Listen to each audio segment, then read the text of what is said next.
Bismillahirrahmanirrahim. Assalamualaikum warahmatullahi wabarakatuh. Pertemuan ketiga mata kuliah pemanenan hutan, program studi kehutanan, Fakultas Pertanian dan Kehutanan, Universitas Sulawesi Barat, yang disampaikan oleh saya sendiri, Fitri Indasari, Eshut MHut. Baiklah, pada pertemuan ini saya akan menjelaskan kembali tentang pengertian dari pemanenan hasil hutan. Apa itu? Yaitu serangkaian kegiatan yang bertujuan untuk memindahkan kayu dari hutan ke tempat penggunaan atau pengolahan kayu. Nah, dari gambar ini bisa kita lihat potongan kayu bulat atau log-log hasil dari kegiatan penebangan hutan, penebangan pohon. Nah, dalam gambar ini kayu-kayu ini belum mendapatkan perlakuan ya, belum mendapatkan perlakuan pembersihan baik ujung, baik itu cabang, pucuk dan sebagainya, maupun juga pembersihan kulit-kulit bagian dari pohon itu sendiri. Jadi masih dalam bentuk log. Selanjutnya kegiatan pemanenan hasil hutan ada 4. Yang pertama adalah kegiatan penebangan, yang kedua kegiatan pembagian batang, yang ketiga penyaradan, dan yang terakhir adalah pengangkutan. Untuk pertemuan ketiga ini saya akan menjelaskan sebagian tentang kegiatan penebangan dan pembagian batang. Oke, untuk kegiatan penebangan dan pembagian batang, jadi ada item-item penting yang akan saya jelaskan. Yang pertama adalah pengertian, jadi apa itu penebangan, kemudian apa itu pembagian batang. Kemudian yang kedua adalah pola dan teknik-teknik apa yang akan kita gunakan dalam kegiatan penebangan dan pembagian batang. Dan yang ketiga adalah peralatan, jadi peralatan apa saja yang kita gunakan dalam penebangan dan pembagian batang. Selanjutnya, kegiatan penebangan kayu adalah langkah awal dari kegiatan pemanenan kayu, meliputi tindakan yang diperlukan untuk memotong kayu dari tunggaknya secara aman dan efisien. Ini menurut Suparto tahun 1979. Oke, untuk istilah-istilah dari kegiatan penebangan itu ada beberapa juga, dan pertemuan pertama saya sudah jelaskan ya bahwa terdapat alur tahapan dari kegiatan pemanenan. Jadi mulai dari kegiatan penebangan yaitu topping, baking, trimming sampai dengan limbing, kemudian melakukan extraction atau pengangkutan sementara, dan terakhir loading atau pengangkutan ke TPK atau tempat penimbunan kayu. Nah, istilah kegiatan penebangan yaitu topping adalah pekerjaan memotong tegakan yang telah ditebang pada bagian tepat di bawah cabang yang ditentukan. Jadi ini bukan juga mutlak ya cabang pertama, atau pada besaran diameter yang masih diizinkan dalam proses pengolahan. Nah, hasil dari pemotongan atau penebangan topping ini disebut dengan pohon atau a tree length. Jadi dia masih dalam bentuk pohon ya, jadi baru dilakukan penebangan bagian tepat di bawah cabang-cabangnya, dilakukan pembersihan. Setelah topping ada istilah juga baking, yaitu pekerjaan memotong pohon menjadi lebih dari satu batang untuk memperoleh volume dan kualitas maksimum. Jadi ini yang biasanya kita lihat ya di dalam lokasi setelah dilakukan kegiatan penebangan lalu dibagi batang lebih dari satu batang. Nah, hasilnya inilah yang disebut dengan logs atau biasa juga log atau kayu bulat. Ya, ini masih belum dilakukan pembersihan kulit-kulit di sekitar kayu tersebut. Nah, setelah bucking ada istilah trimming ya, yaitu pekerjaan memotong ujung atau pangkal dari lock itu sendiri ya, untuk memperoleh kerapian fisik dan pemanfaatannya. Biasanya pemotongan itu dalam bentuk tegak lurus, kemudian tujuannya untuk mengurangi retak, pecah gelang, retak angin atau busuk hati. Nah, ini juga perlu kita hati-hati dalam melakukan trimming, karena ini hal yang penting ya. Karena jika salah-salah dalam melakukan trimming ini, maka kayu tersebut itu sudah tidak rapi fisiknya dan bisa akan mengurangi produktivitasnya nanti. Nah, trimming ini adalah istilah untuk pekerjaan merapikan potongan-potongannya. Nah, istilah limbing adalah pekerjaan merimbas dahan, cabang, atau banir sejajar dengan panjang batang. Limbing ini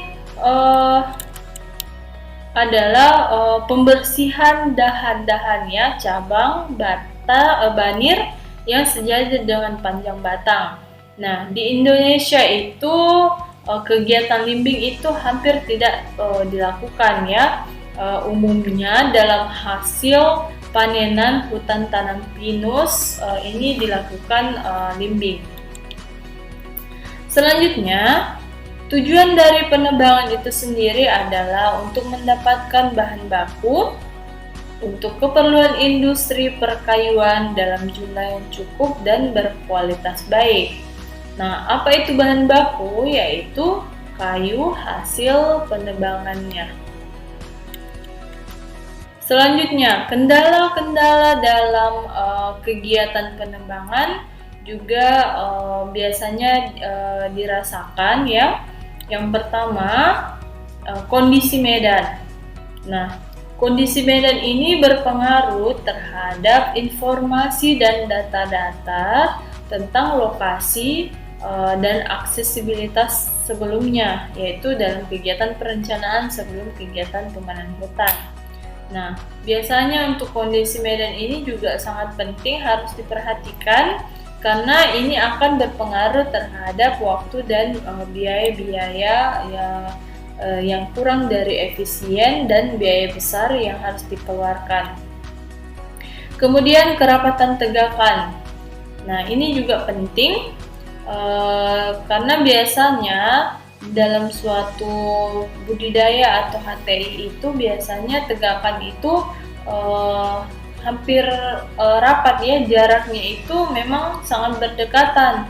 Jadi ini yang perlu diperhatikan, bagaimana pola dan teknik-teknik yang harus dilakukan untuk bisa mendapatkan hasil yang maksimum apabila tegakannya itu sangat rapat. Kemudian jenis-jenis kayu yang ditebang. Nah, biasanya juga untuk jenis-jenis kayu sangat banyak jenis ya. Ada kayu keras, ada kayu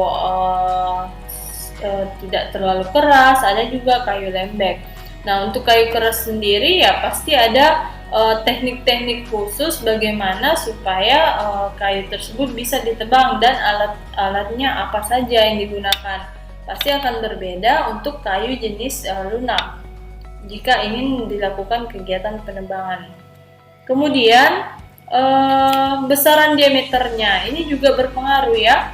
Untuk diameter yang kecil, biasanya alat yang kita gunakan juga bisa seperti chainsaw biasanya ya. Nah, tetapi kalau untuk diameter yang besar, ya pasti ada chainsaw atau alat-alat khusus yang digunakan, dan harus beberapa orang ya penebang untuk menebang pohon dengan diameter yang besar. Kemudian berpengaruh juga pada keterampilan operator. Jadi yang melakukan penebangan itu tidak sembarang orang ya, karena namanya kita menggunakan chainsaw ya harus ada keterampilan-keterampilan khusus di dalam menggunakan chainsaw, karena chainsaw itu bukan merupakan alat yang ringan, merupakan alat berat dan harus memang memiliki keterampilan dalam penggunaannya. Bagaimana kita mengisi minyak tanah, bagaimana kita menarik chainsaw itu supaya dia bunyi dan segala macam. Jadi harus ada memang keterampilan khusus untuk operator penebang. Nah, pola tebang pohon itu sangat bermanfaat, dimana untuk operator itu lebih kecil memungkinkan kemungkinan kelewatan menebang tegakan ya. Nah, selanjutnya operator lebih kecil memungkinkan. Kemudian yang kedua adalah operator skidding itu lebih mudah melacak kayu-kayu tebangan yang harus disyaratnya. Yang ketiga, ya adanya penghematan waktu dan biaya. Keempat, mengurangi sebanyak mungkin cacat-cacat tebang. Yang kelima, penyelamatan tegakan tinggal yang lebih aman. Nah, selanjutnya kita ke arah rebah pohon. Nah, di dalam menebang itu ada istilah bagaimana arah rebah pohonnya ya. Nah, sebelum penebangan dimulai, perlu dilakukan dulu penandaan terhadap pohon-pohon mana yang akan ditebang dan pohon yang tidak boleh ditebang. Jadi harus ada inventarisasi terlebih dahulu. Kira-kira berapa jumlah pohon yang akan ditebang dan berapa jumlah yang belum boleh ditebang atau belum boleh dipanen.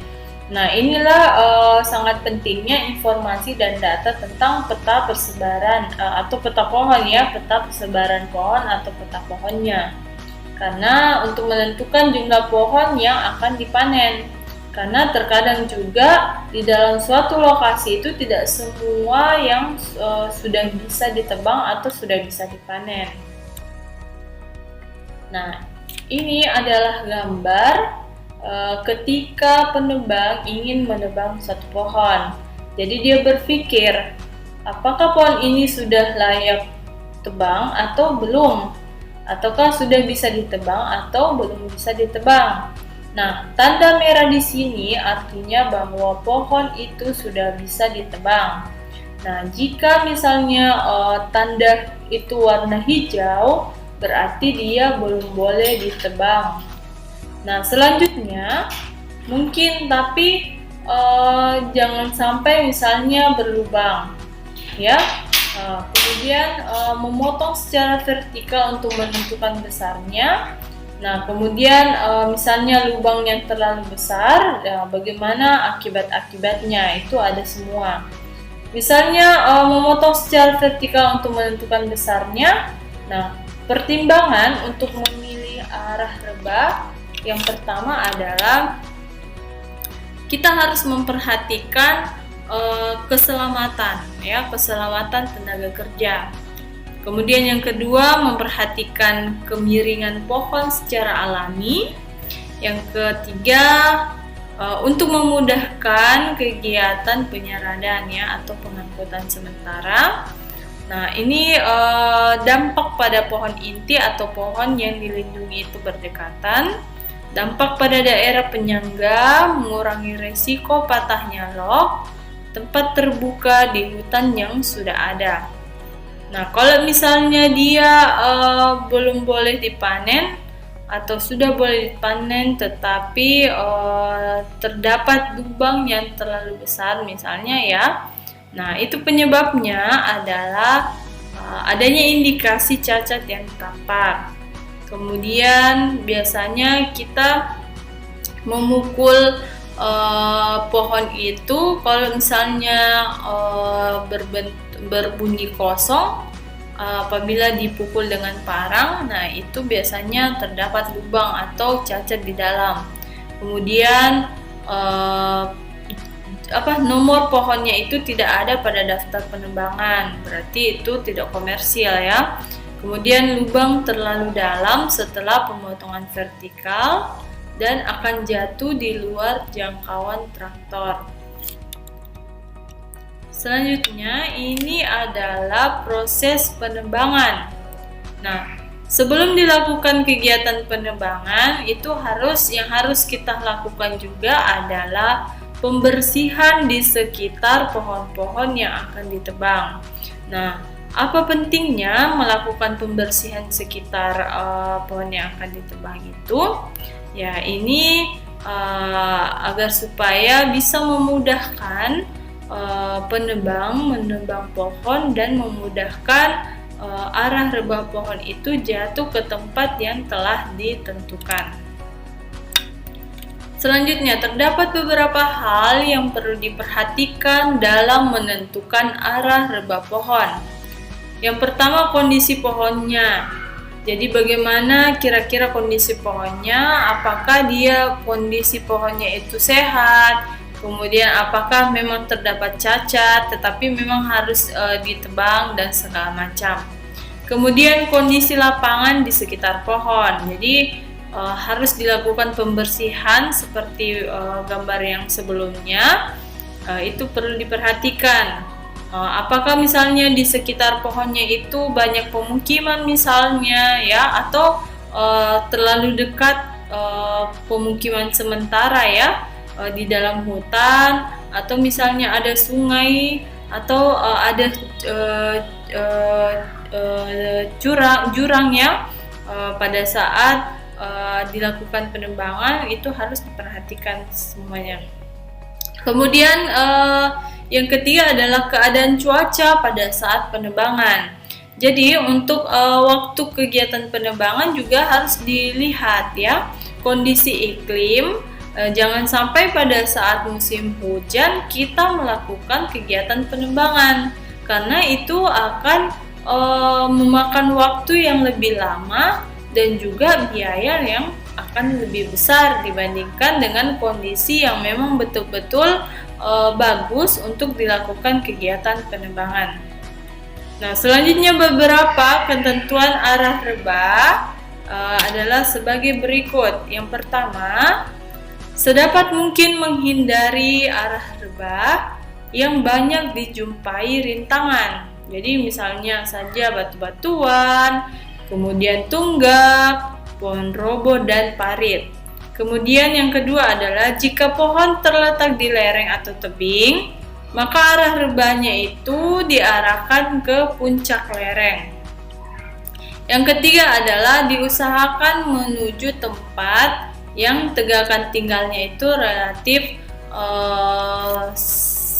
dekat ya, relatif sedikit.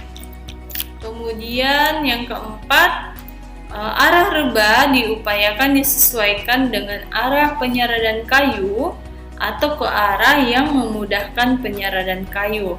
Kemudian yang terakhir adalah pada daerah yang datar, arah rebah pohon disesuaikan dengan bentuk tajuk pada posisi pohon. Ini adalah penandaan ya warna merah pada pohon yang telah siap panen atau pohon yang telah siap ditebang. Bisa kita lihat bahwa pohon yang berdiameter besar tersebut ini harus memang memerlukan keterampilan khusus untuk operator bisa menebang ya. Selanjutnya memerlukan juga waktu yang bisa saja tidak bisa dilakukan dalam sehari kalau memang diameter pohonnya yang besar seperti ini. Nah, untuk penebangan itu harus diperhatikan juga banjirnya ya, seperti di gambar cabang-cabangnya itu harus berada di atas dari percabangannya. Selanjutnya ini adalah gambar chainsaw ya. Ini akan dilakukan kegiatan penebangan. Kemudian ini mulai menarik tali chainsaw, lalu membersihkan pinggiran pohon yang akan ditebang. Saya kira itu saja untuk pertemuan ketiga. Wassalamualaikum warahmatullahi wabarakatuh.